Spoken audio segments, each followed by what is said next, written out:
This video is going to be a little bit different than what I'm used to doing. And I'm sorry for the background noises, airplane, wind. I might wait for the airplane to pass. I always see people do that in YouTube videos and I never understand why. But now I get it. Because I'm wondering if you can hear me. When I edit this, I'll find out. This video will probably not have any music attached to it. I did not have time to create something with my guitar. I did not have the time and I did not have the energy. And I thought it might be a distraction to what I want to say, so I'm just going to read it like this. You're going to see it play. You'll see us go on our nature walks and the things we visited, but you might not hear any music. I don't know how this is going to go, and you can let me know if you like it or not. Honestly, it doesn't matter. I'm going to post it anyway. I'm reading from my phone, so yeah. There's a quote that's been floating around for the last 14 years, and every once in a while, I see it pop up or someone mentions it in relation to their life journey. The quote is, "Choose your hard." It quickly and concisely captures the many complaints we hear surrounding self-improvement. We could complain about having a lack of energy, or we could complain about moving and eating right to have better energy. We could complain about being bored, or we could complain about how our hands hurt after writing too long. We could complain about our bosses, or we could complain about building our businesses. I personally love the "choose your hard" quote because it says the truth. There is no easy road in life. We must choose what is of value to us, what truly matters, and what we want to spend our time working towards. Working for someone is not always better than working for ourselves, and sometimes working for someone gives us a financial advantage to saving up to build our own thing. The truth is, there are struggles and successes in both areas. We just need to choose which is most important to us. The same goes for living with chronic pain. Let's get real. There is no cure for what we're going through, and if you're like me, you're okay with it. We just want to figure out how to live our everyday life with it and manage our bodies well while coping well mentally, if that makes sense. Let us cry when we need to cry, or dance when joy bubbles up from nowhere. I know it's hard living with chronic pain, but it's harder on my mental, emotional, and spiritual health not to dance, swim, bike, or even sprint with my dog. As a nurse, we learn that the diagnosis isn't the only thing that needs treatment. In fact, sometimes it's completely useless, like in my condition. Most often, we need to treat the whole person like a whole person. Our quality of life really matters, and I attribute this video to the person who was my hospital bed buddy for a very brief time. She told me that the healthcare staff might try to convince me to stay.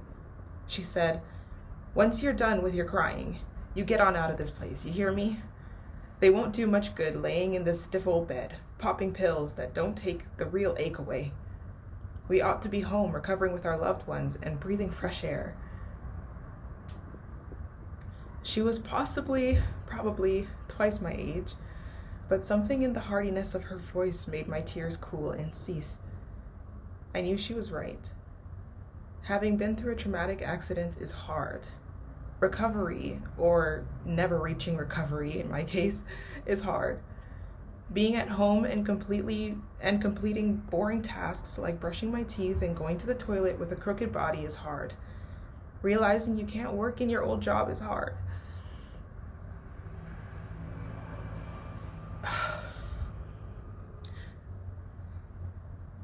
Give me a moment.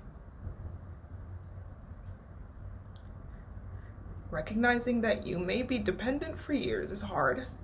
Realizing you can't do art for 7 hours straight is hard. And none of this gets easier when you can't do the things you enjoy at all. It has become difficult to convince my family members that I know what's best for my body. I mean, we all know what's best for our bodies. We are living in them after all.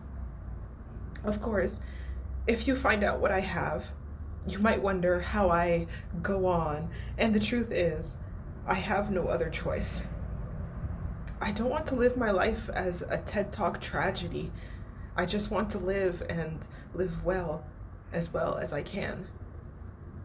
So, even though it's hard, self-improvement is the hard I've decided to choose. I don't know if I will commit to it every day. And I anticipate some days will be bedridden days, but that's part of my life. I hope that whatever you are feeling or experiencing on your life journey, that you find yourself some joys, even if it can be hard to experience. Experience it. I'm literally asking you to experience it so that you don't feel like you are just wasting away. Please stay and find the glory in living.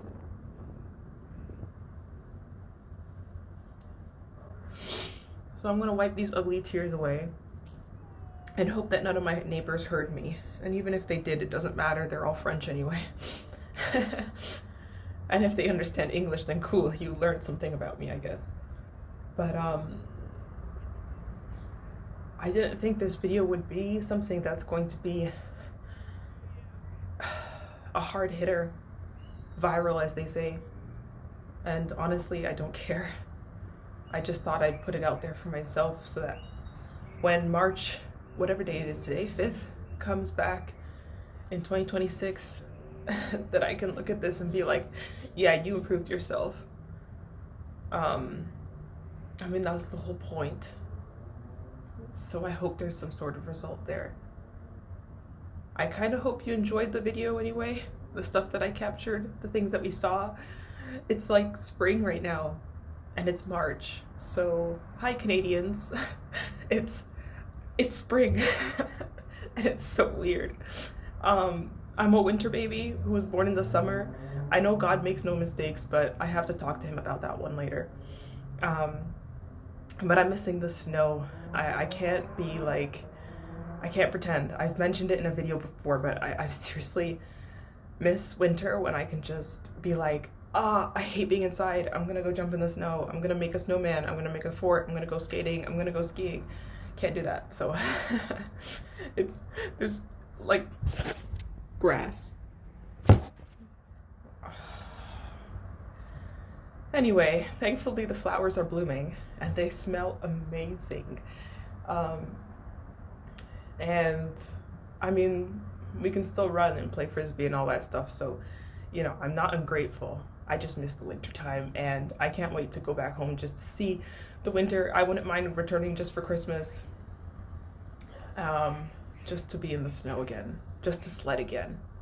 Yeah, I'd like that, I think. Anyway, that's my ramble for the day, for the week. I'm wishing you wonder and room to be yourself from this side of the world. Thanks for watching me cry. And thanks for hopefully not judging me in the comments. I mean, you can say whatever you want. Freedom of speech and all that. Anyway, adios.